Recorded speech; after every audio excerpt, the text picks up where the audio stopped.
बढ़ाएं अपना कदम सक्सेस की ओर मार्गदर्शन कोचिंग इंस्टीट्यूट के साथ। मार्गदर्शन कोचिंग इंस्टीट्यूट बिहार में एकमात्र कोचिंग संस्थान IIT JEE and medical entrance exam के लिए।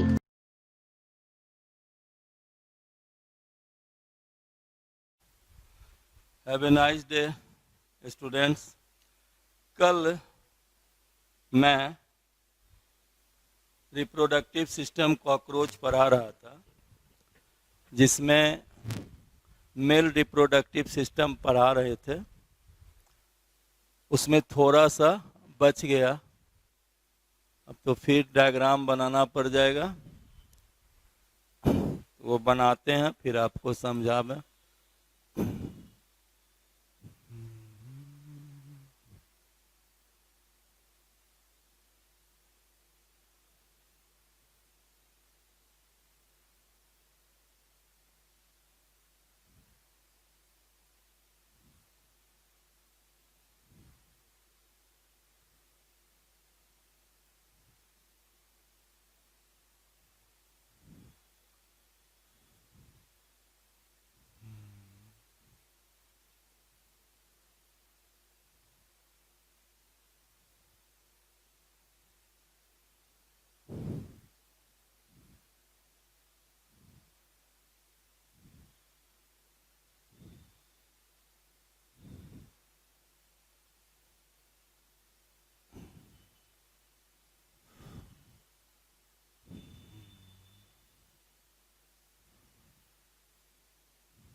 कल यहाँ तक बतलाए थे, और ये याद होगा, ये जो डक्ट है यही क्या था?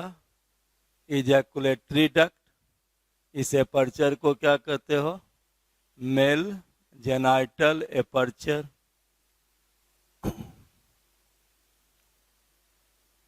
और ये क्या है? Opening of the phallic duct.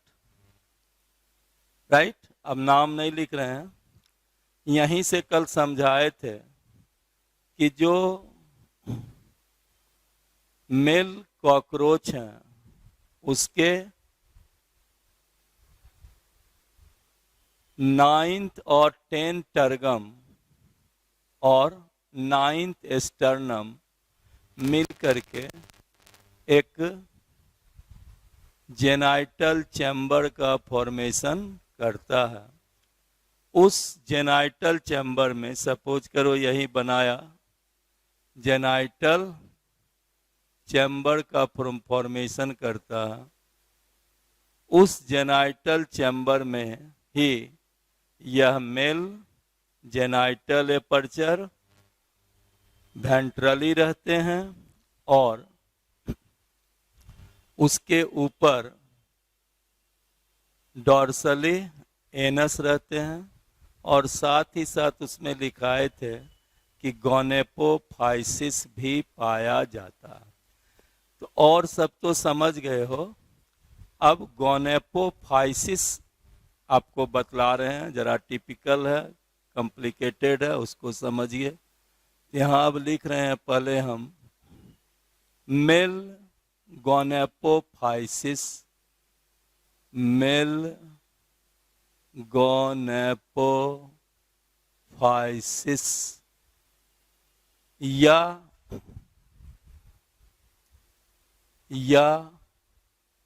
External genitalia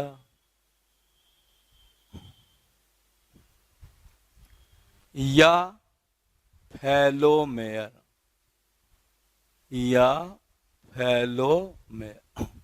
mail गोनेपोफाइसिस, external genitalia या फैलोमेयर। तो ये है क्या? तो मेल जेनाइटल एपर्चर, यही क्या है? This is the male genital aperture. लो यहां पर समझा रहे हैं, ये क्या हुआ?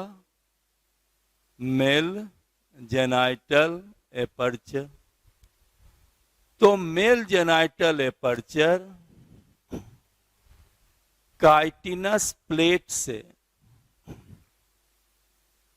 बाउंडेड होते हैं, घिरे होते हैं, उसी को गोनेपोफाइसिस कहा जाता है। Mail genital aperture chitinous plate से घिरे होते हैं, जिसको गोनेपोफाइसिस या एक्सटर्नल जेनिटिलिया या उसको फैलोमेयर कहते हैं। तो मेल जेनाइटल एपर्चर जो है 3 काइटिनस प्लेट्स के से घिरे होते हैं, जिसी को क्या कहते हैं? गोनेपोफाइसिस, राइट? यहां लिखें mail genital aperture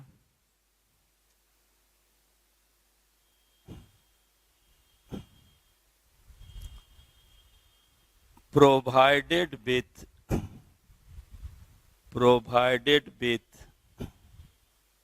three asymmetrical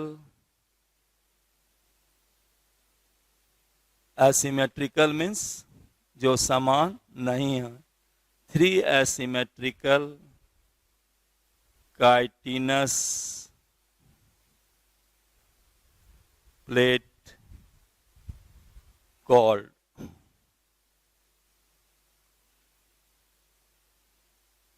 फैलोमेयर। या कह सकते हो कि मेल जेनाइटल एपर्चर 3 फैलोमेयर से बाउंडेड होते हैं, उसी को क्या कहते हो?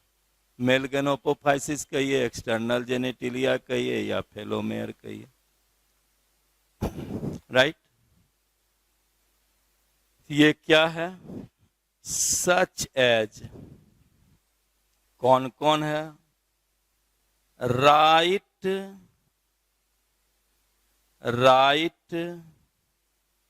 फैलोमेयर,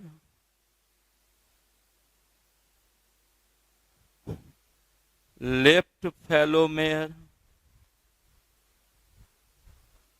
और तीसरा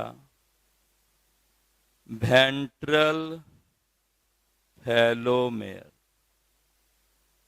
अब आप किताब पढ़ रहे होंगे एनसीईआरटी, उसमें ये सब नहीं लिखा हुआ, लेकिन डायग्राम देखोगे तो डायग्राम में ये सब बना हुआ है, राइट फैलोमेयर, लेफ्ट फैलोमेयर और वेंट्रल फैलोमेयर। इसलिए हम आपको हमेशा कहते हैं उसका डिस्क्रिप्शन भी देखिए और डायग्राम भी। अब डायग्राम देखिएगा, अगर हम आप इसको नहीं पढ़ाएंगे तो आपको लगेगा कि ये क्या लिखा हुआ है, ये डायग्राम में ये क्या है, सर नहीं बतलाए हैं।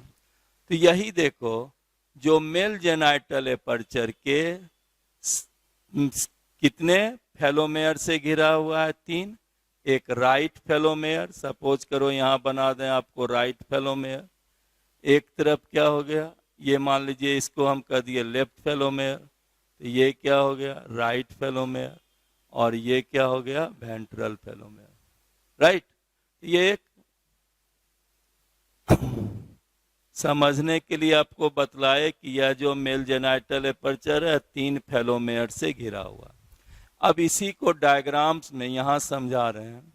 ये तो मेल जेनाइटल एपर्चर हुआ, एक तरफ क्या होगा राइट फेलोमेयर, एक तरफ क्या होगा लेफ्ट फेलोमेयर, और नीचे में क्या होगा वेंट्रल फेलोमेयर। तो यह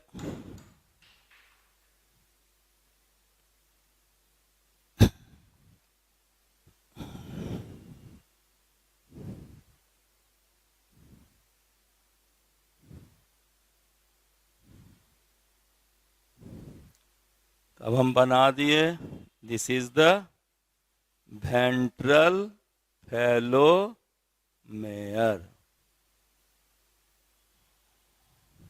अब तुम ही देखो, वेंट्रल फेलोमेयर के ऊपर ही क्या खुल रहा है, बोलो, मेल जेनाइटल एपर्चर, राइट। और फिर देखो कि राइट साइड में कौन है, राइट फेलोमेयर।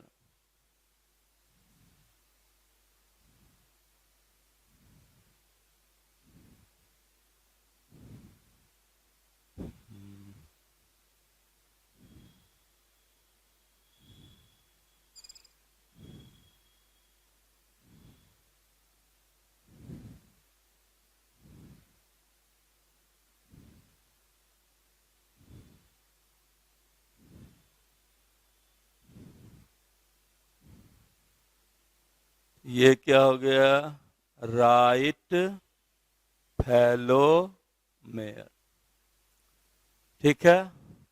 और लेफ्ट साइड में क्या है, लेफ्ट फेलोमेयर।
अब लेफ्ट फेलोमेयर में देखो, एक टिटिलेटर्स हैं, स्यूडोपेनिस है,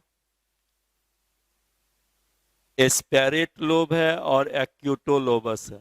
यही देखो एस्पेरेट लोब के ठीक ऊपर कौन खुल रहा है, opening of the phallic duct.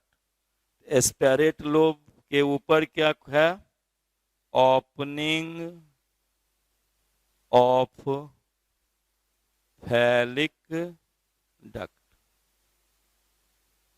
और वेंट्रल फेलोमेयर के ऊपर क्या है, बोलिए, मेल जेनाइटल एपर्चर।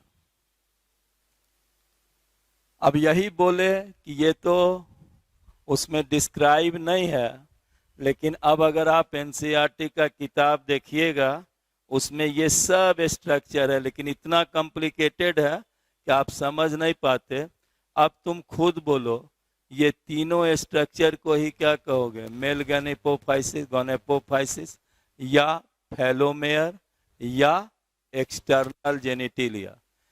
जिसमें राइट फेलोमेटर देखो दो अपोजिट प्लेट का बना हुआ है, वेंट्रल फेलोमेयर के ठीक ऊपर मेल जेनाइटल एपर्चर हैं, और लेफ्ट फेलोमेयर्स में कई स्ट्रक्चर्स हैं, टिटिलेटर है, सीडोपेनिस है, शायद ये नाम उसमें नहीं लिखा हुआ है एनसीईआरटी में, एस्पेरेट लोब है, और एक्यूटोलोबस लोब्स है। तो हम सब बना दिए, और ये भी समझाए कि एस्पेरेट लोब के ऊपर क्या है?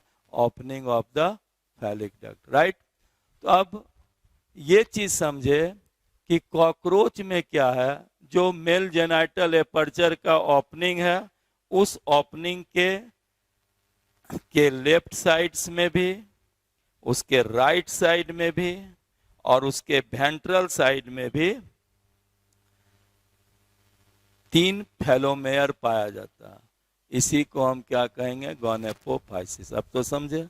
अब है कि गोनेपोफाइसिस का काम क्या है, राइट।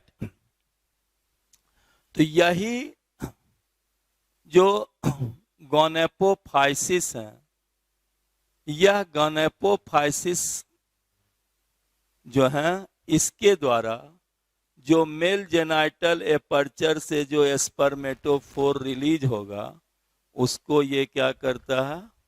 फीमेल जेनाइटल एपर्चर में ट्रांसफर करने में मदद करता है। तो यह गोनेपोफाइसिस या एक्सटर्नल जेनिटिलिया का फंक्शन क्या हुआ? It helps the transfer of spermatophore. पढ़ा चुके हैं स्पर्मेटोफोर।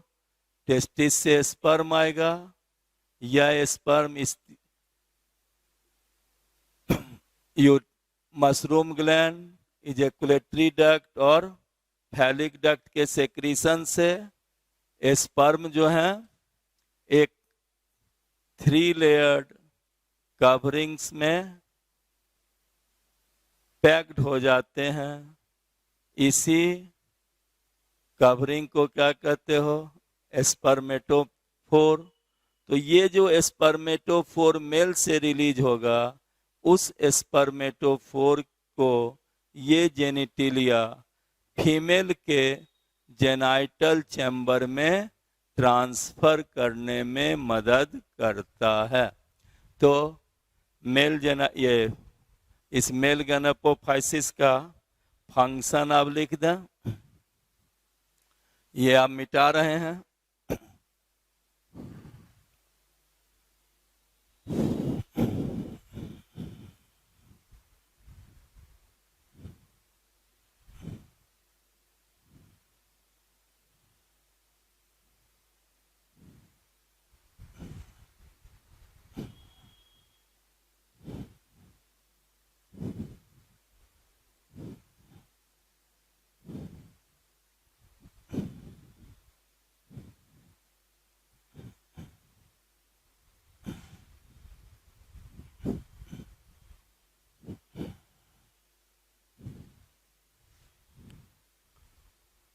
फंक्शन ऑफ मेल गोनेपोफाइसिस, या इसी को क्या कहे हैं? फेलोमेयर या एक्सटर्नल जेनिटिलिया। अब एक ही पूरा तीनों नाम नहीं लिखे, एक ही लिख दिया, function of male gonapophysis. It helps the transfer of it helps the transfer of spermatophore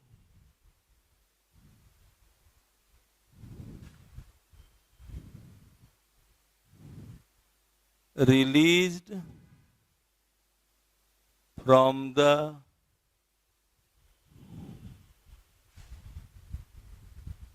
released from the male genital aperture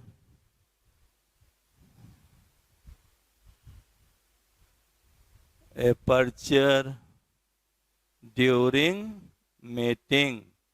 mating के दौरान मेल जेनाइटल एपर्चर से रिलीज्ड स्पर्मेटोफोर को फीमेल जेनाइटल चैम्बर में ट्रांसफर करता। Transfer of spermatophore into the female genital chamber of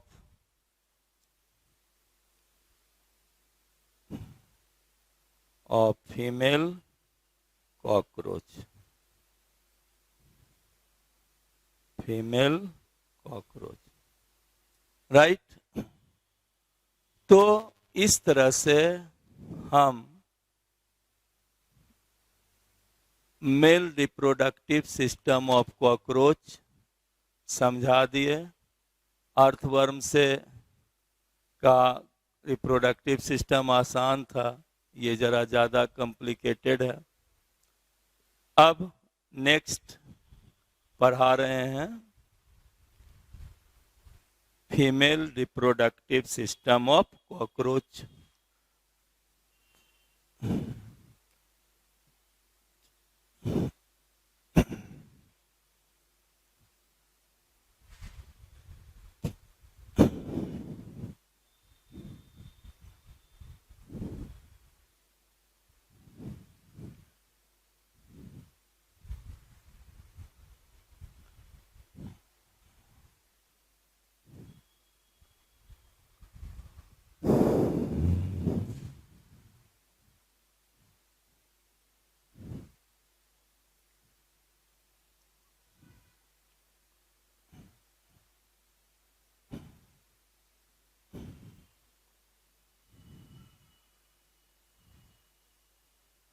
female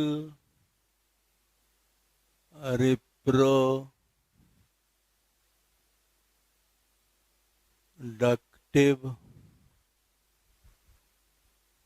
system of cockroach.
तो female reproductive system में देखो क्या है, 2 ओवरी है।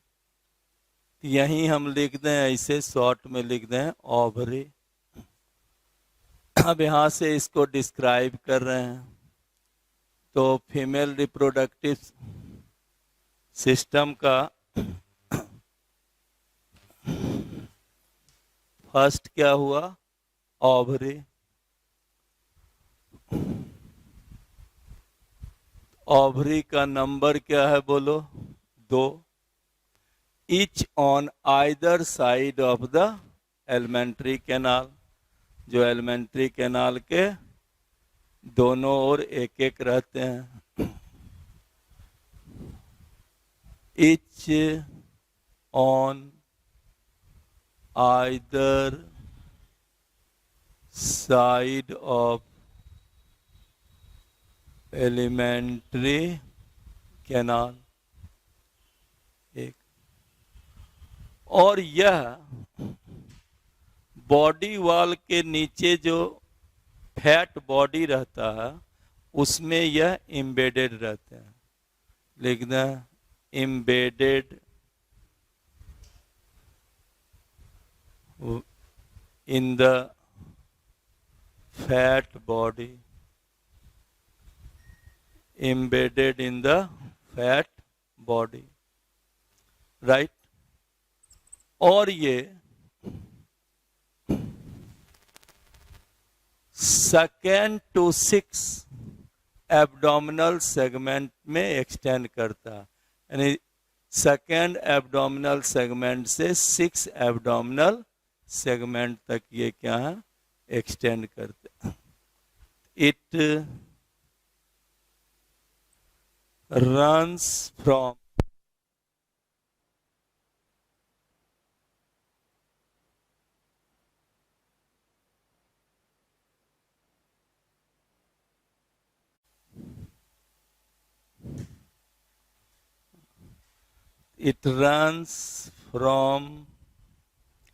second to 6th abdominal segment। Ovary क्या है,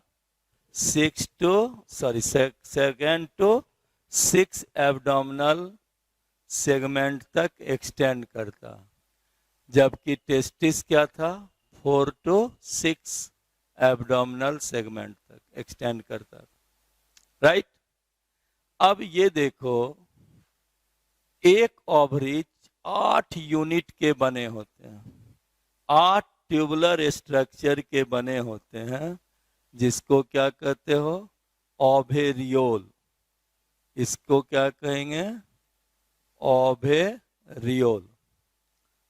यहाँ लिख रहे हैं, एक ओवरी में कितना ओवेरियोल होगा, 8। शायद हम 8 बना ही दिए हैं, राइट। तो each ovary consist of 8 tubular structure called ovariole. Each ovary consists of 8 ovariole।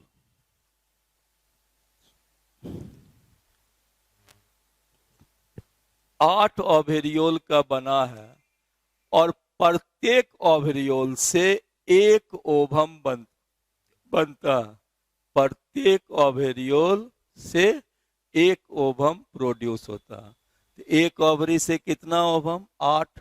तो दोनों ओवरी से कितना ओवम बना, 16 ओवम का फॉर्मेशन होता है। समझ गए। Each ovariole contains 8 ovarioles and each ovariole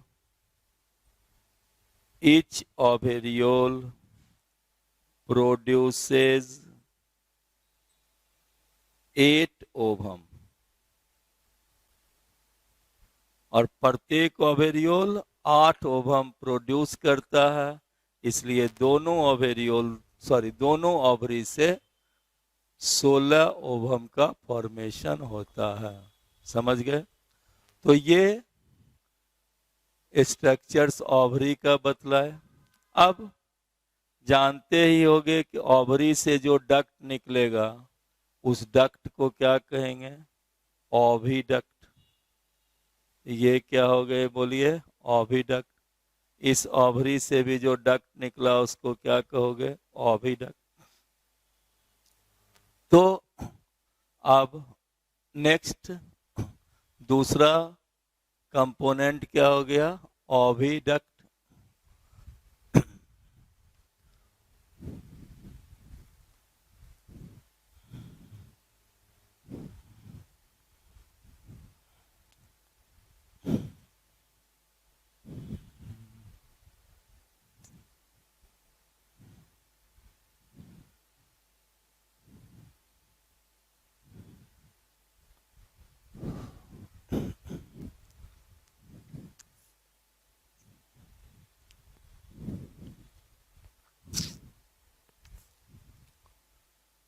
तो दूसरा अब लिख दें ओविडक्ट।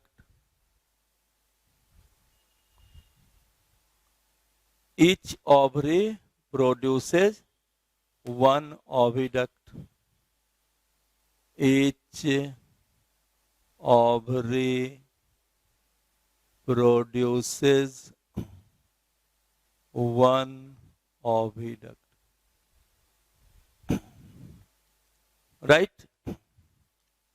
अब ये ओविडक्ट, दोनों का ओविडक्ट आपस में मिल करके जिस स्ट्रक्चर का फॉर्मेशन करता है उसको क्या कहते हैं? वेजाइना। इसका नाम क्या हो गया? वेजाइना।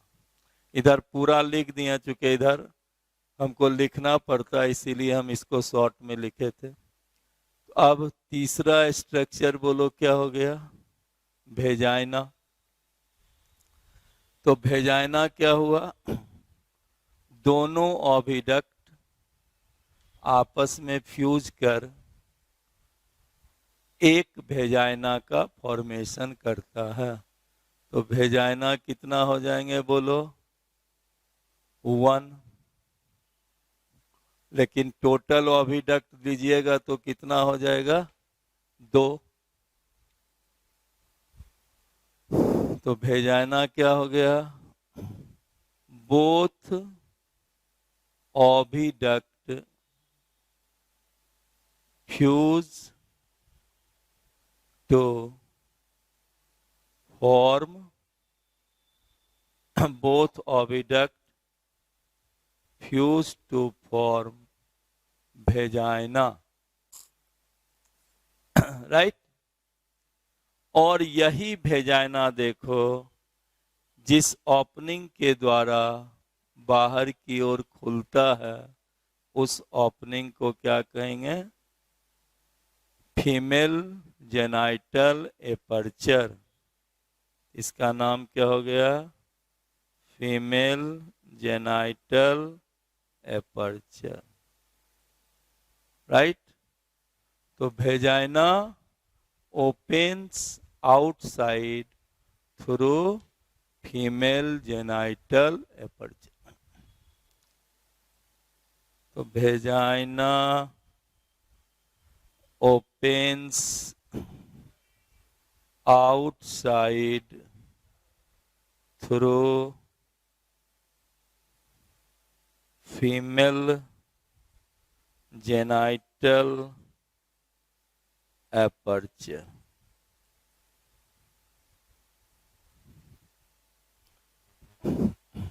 राइट? हमको लगता है ये याद ही हो गया होगा। फीमेल कॉकरोच में 2 ओवरी 2 to 6 सेगमेंट तक एक्सटेंड करते हैं। ये 8 ओवेरियोल का, प्रत्येक ओवरी 8 ओवेरियोल के बने होते हैं। प्रत्येक ओवेरियोल से 1 ओवम का फॉर्मेशन होता है। इस तरह से दोनों ओवरी से 16 ओवम बनते हैं। ओवरी से जो डक्ट निकलता है उसको ओविडक्ट कहते हैं। दोनों ओविडक्ट मिलके एक वेजाइना बनाता है। वेजाइना के ओपनिंग को फीमेल जेनाइटल एपर्चर कहते हैं, राइट। अब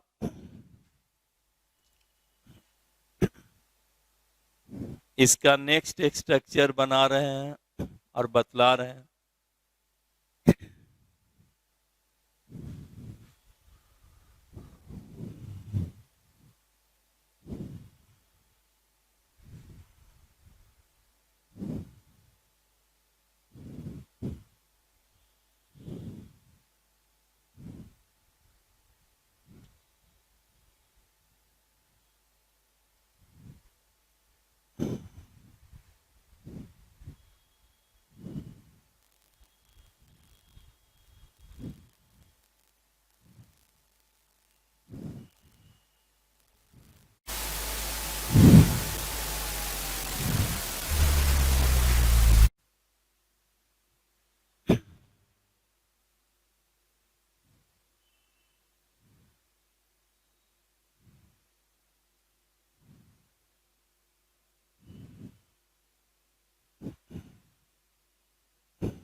अब इसको मिटा रहे हैं। अब यहां पर देखो, एक दूसरा स्ट्रक्चर्स फीमेल रिप्रोडक्टिव सिस्टम में है जिसका नाम है एस्पर्मेथिका। एस्पर्मेथिका।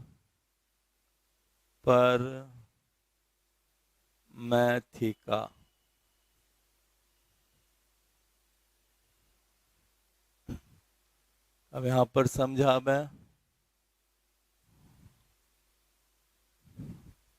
चौथा structures एस्पर्मेथिका।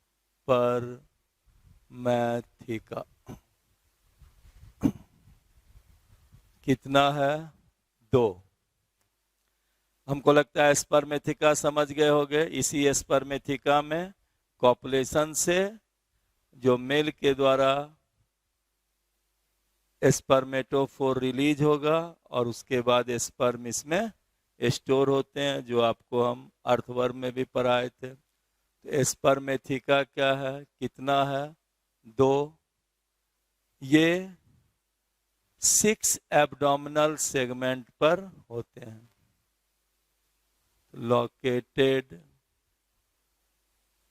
Eight 6 abdominal segment. Next.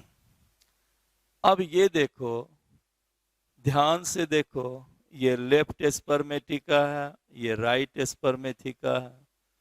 तो लेफ्ट स्पर्मेथिका जो है डेवलप्ड और फंक्शनल है, और राइट स्पर्मेथिका जो है रिड्यूस्ड होते हैं, आई मीन टू से नॉन फंक्शनल होता है, राइट। नेक्स्ट लिख दें, left spermatheca, left spermatheca developed and functional but right spermatheca reduced। यानी जो स्पर्म आएगा वो स्टोर किस में होगा? लेफ्ट स्पर्मेथिका में। राइट। लेकिन देखो, तुमको लग रहा होगा, तुम सोचते होगे सर ये दोनों तो एक है, तो दोनों अलग अलग होता है, लेकिन आगे चल करके दोनों एक दूसरे से मिल करके एक कॉमन डक्ट के रूप में आगे की ओर जाता है और एक ओपनिंग के रूप में बाहर की ओर कम्युनिकेट करता है, राइट। तो दोनों स्पर्मेथिका मिल करके डक्ट के रूप में एक्सटेंड करता है और ओपनिंग के रूप में बाहर, ओपनिंग के द्वारा बाहर की ओर कम्युनिकेट करता है।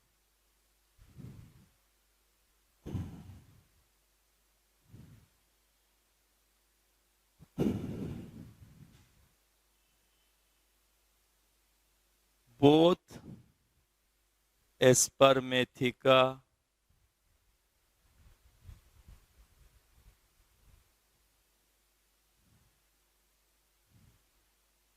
later on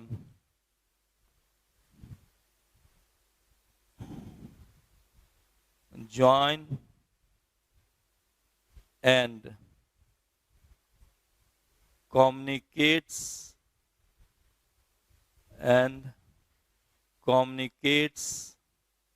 outside through a common opening, through a common opening.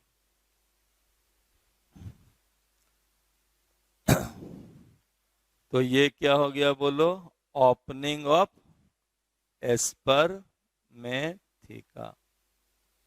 Opening of spermatheca.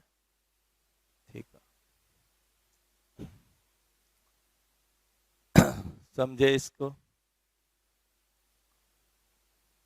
अब स्पर्मेथिका समझ गए होगे, 6 एब्डोमिनल सेगमेंट में है, लेफ्ट डेवलप्ड है, राइट रिड्यूस्ड है, और इसका काम क्या है, स्टोरेज ऑफ द स्पर्म। या लिख दें फंक्शन में,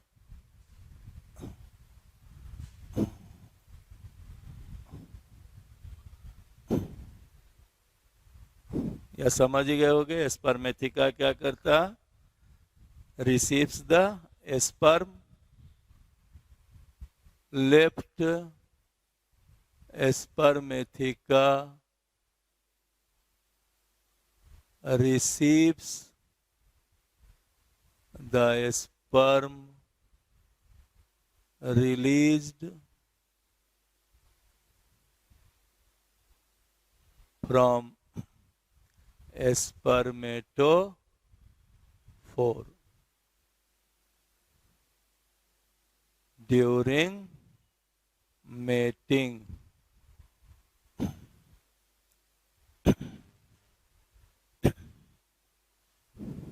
ठीक है, अब इसको मिटा रहे हैं।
अब देखो एक दूसरा स्ट्रक्चर्स भी है, इसका नाम है कोलेट्रल ग्लैंड।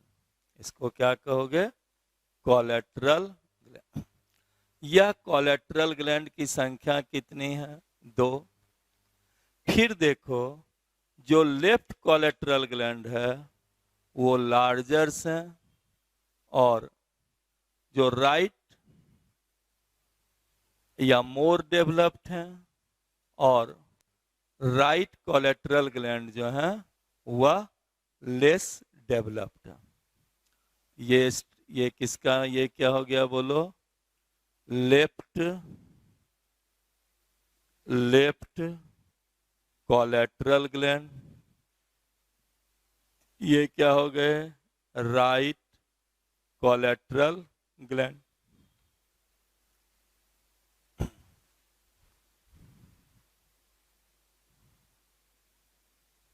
अब शायद 5वां होगा ना, अब ध्यान नहीं है। एक ओवरी हुआ, दूसरा ओविडक्ट है, तीसरा वेजाइना हुआ, चौथा स्पर्मेथिका हुआ, और 5वां कोलेट्रल ग्लैंड। कोलेट्रल ग्लैंड कितना हो गए? 2। ये शायद एनसीईआरटी में नहीं दिया हुआ है, लेकिन ये जरूरी है जानना। कोलेट्रल ग्लैंड कितने हो गए? 2।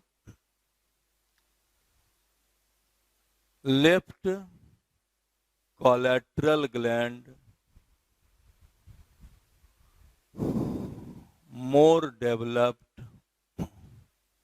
more developed, but right collateral gland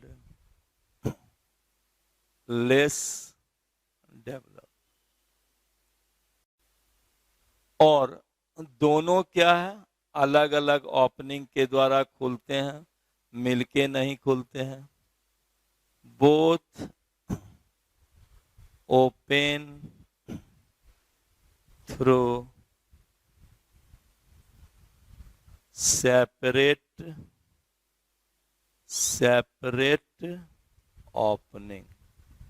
एक, अब इसका काम क्या है? तो तुम में से अगर याद करो या तुम लोग को याद हो कि अर्थवर्म में जो क्लाइटिलर रीजन होता है उससे जो सेक्रीशन बना था, रिलीज होता है, वो कोकून बनाता है, यानी कवरिंग ऑफ।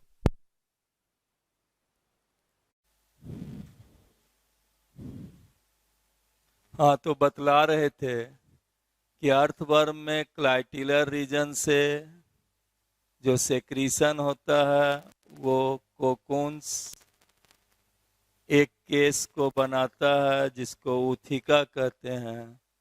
तो यह कोलेट्रल ग्लैंड से, दोनों से, जबकि ये लेस डेवलप्ड हैं, ये मोर डेवलप्ड हैं, तो ये दोनों के द्वारा जो सेक्रीशन होता है वह एक केस ऑफ द ऊथिका बनाता है। यानी ऊथिका के कवरिंग का फॉर्मेशन किसके द्वारा होता है? राइट और लेफ्ट कोलेट्रल ग्लैंड के सेक्रीशन से। तो लिख दें, both secretion of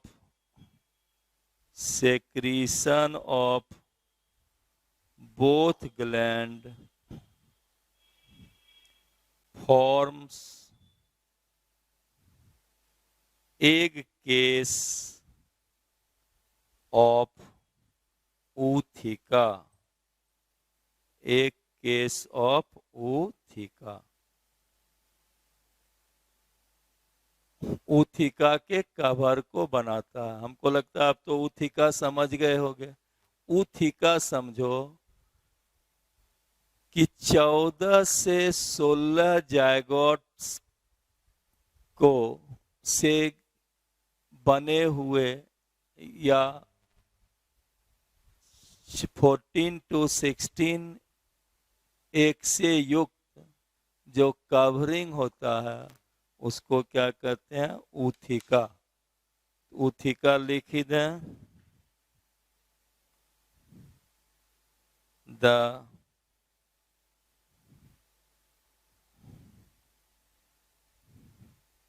covering of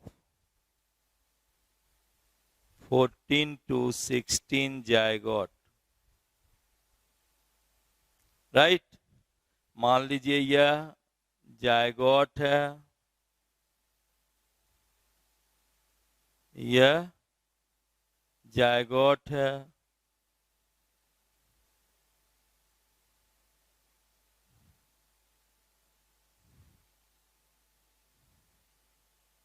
जिसमें कितना जायगोट है, इसमें 14 टू 16 जायगोट।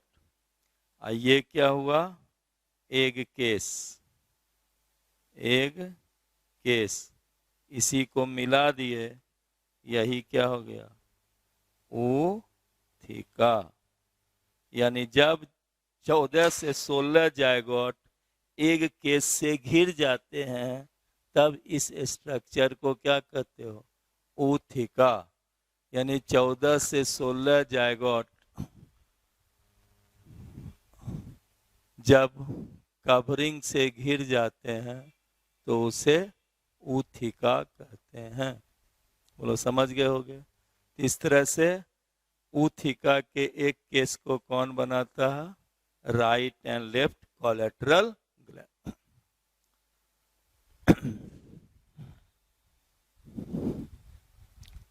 अब फिर आपको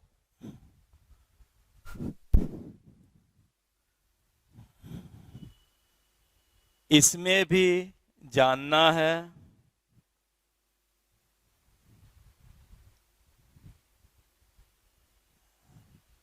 फीमेल जेनाइटल पाउच या फीमेल जेनाइटल चेम्बर, जो हम आपको पहले पढ़ा दिए हैं। अब देखें याद है कि नहीं आप लोग को। तो अगला कंपोनेंट क्या हो जाएगा, ये कौन होगा, sixth.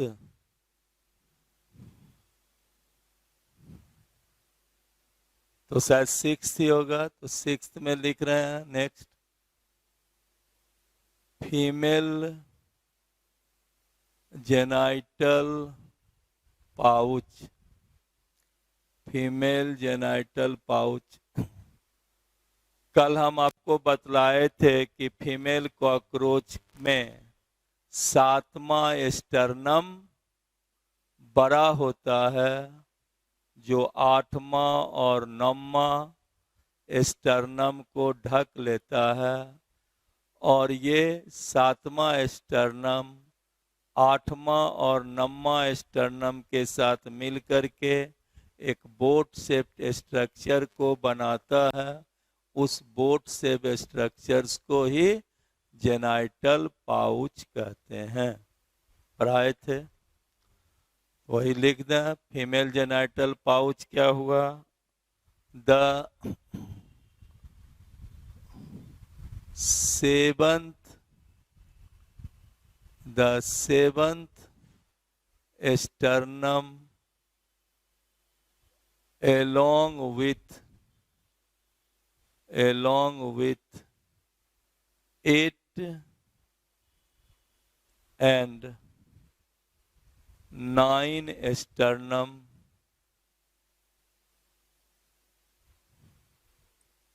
forms a boat shaped structure, forms a boat shaped structure called genital pouch.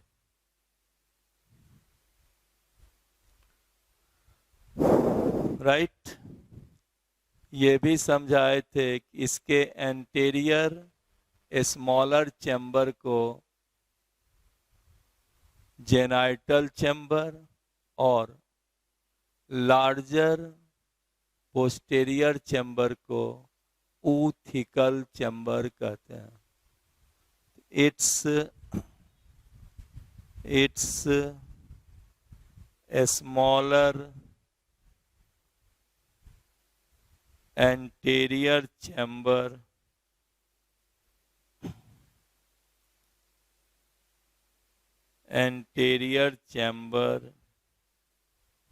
called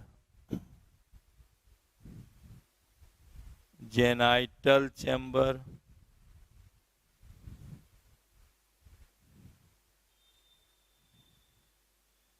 and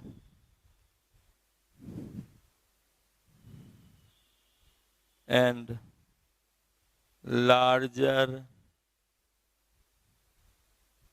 posterior chamber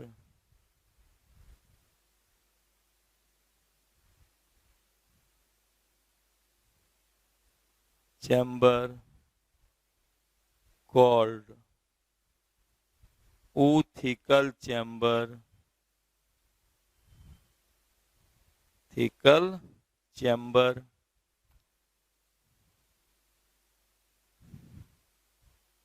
अब फिर आप बुक पढ़िएगा एनसीईआरटी, तो डायग्राम्स में ये सब लिखे हुए हैं। और तो और इस ऊथिकल चैम्बर को एक दूसरे नाम से भी जाना जाता है, वेस्टिबुलम, तो वो भी ब्रैकेट में करके लिखे हुए हैं। इस ऊथिकल चैम्बर को क्या कहेंगे? दूसरा नाम वेस्टिबुलम, राइट। तो अब हम ये डायग्राम्स में बनावे। यही क्या हुआ बोलो? Genital aperture. और यही जेनाइटल एपर्चर देखो से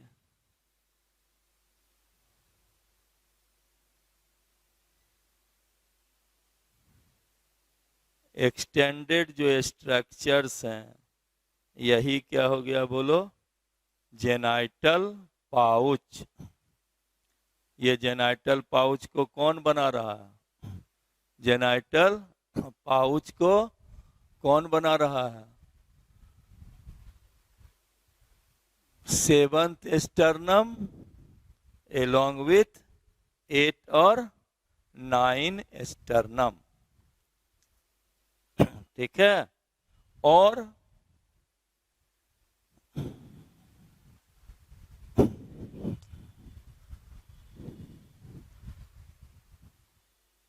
ये हो गया जेनाइटल पाउच। और जेनाइटल पाउच का देखो यही अगला भाग क्या है? अगला इस छोटे भाग को क्या कहोगे? Genital chamber. अब तुम डायग्राम देखना एनसीईआरटी का, अब हर चीज आसानी से समझोगे। ये टोटल हो गया जेनाइटल पाउच। इसका अगला छोटा चैम्बर को क्या कहोगे? Genital chamber. और ये जो पिछला भाग है इसको क्या कहेंगे? ऊथिकल चैम्बर।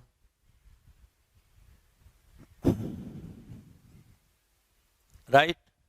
इस दोनों, इसी का दूसरा नाम क्या लिखे हुए हैं बुक में देखिएगा? वेस्टिब्यूलम, राइट।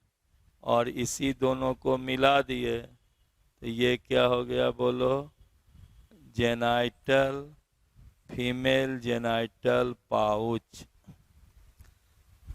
Female genital pouch. अब तुमको बतलाए थे कि जो फीमेल जेनाइटल चैम्बर है, कल बतला रहे थे कि उसमें 3 ओपनिंग होता है। एक तो फीमेल जेनाइटल एपर्चर, और दूसरा ओपनिंग ऑफ कोलेट्रल ग्लैंड और ओपनिंग ऑफ स्पर्मेथिका, जो आपको बोले थे कि कल रिप्रोडक्टिव सिस्टम पढ़ाएंगे तब आपको समझाएंगे। अब तुम ही देखो, ये जेनाइटल चैम्बर है, इसमें ये कौन सा चैम्बर हो गया बोलो? Female genital aperture, right. तो जेनाइटल चैम्बर में किसका ओपनिंग हो गया? Female genital aperture. दूसरा ओपनिंग किसका हो गया बोलो? स्पर्मेथिका का। और नेक्स्ट किसका ओपनिंग हो गया? कोलेट्रल ग्लैंड का। तो लिख दें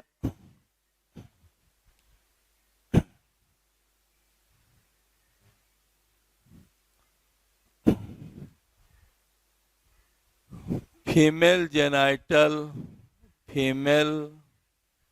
genital chamber contains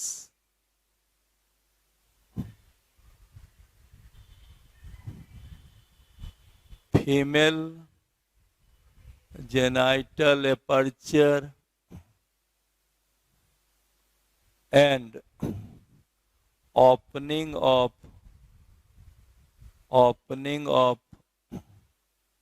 spermatheca and collateral gland.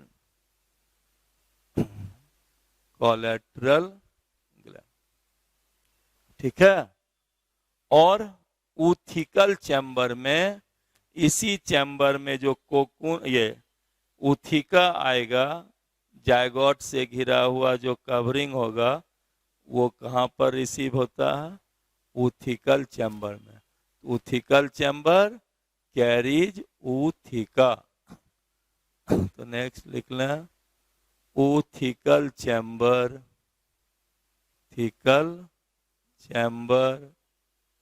Carries ऊथिका।